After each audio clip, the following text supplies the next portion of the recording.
War, what is it good for?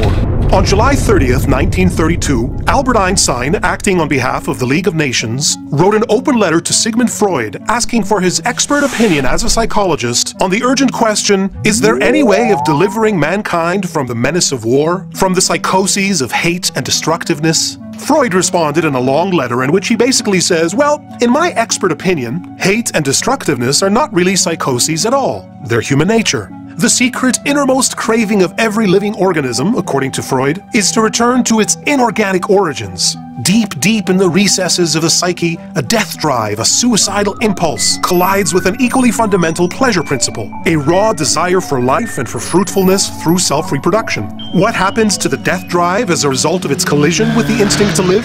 The death drive turns all its violent energies outward. For Freud, murder and war are really self-destruction turned inside out. Extroverted suicide.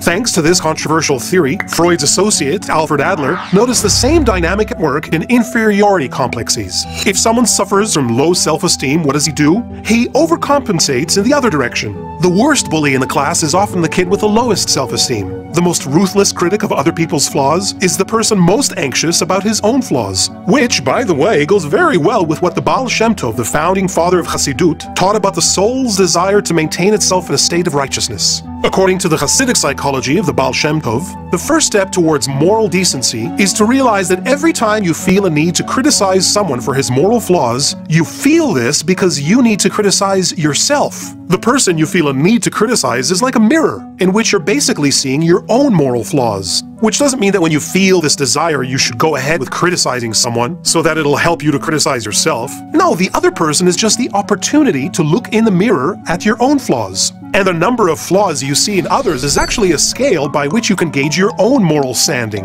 The more flaws you see in others, the more flaws you have. The less flaws you see in others, the less flaws you have.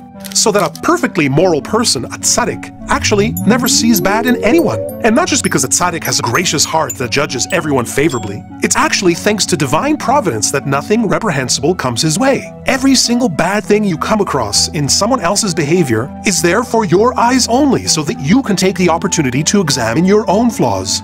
Your world is populated with walking mirrors, and God gently lets each mirror cross your path as you need it. So war is good for something. Well, spiritual war anyway.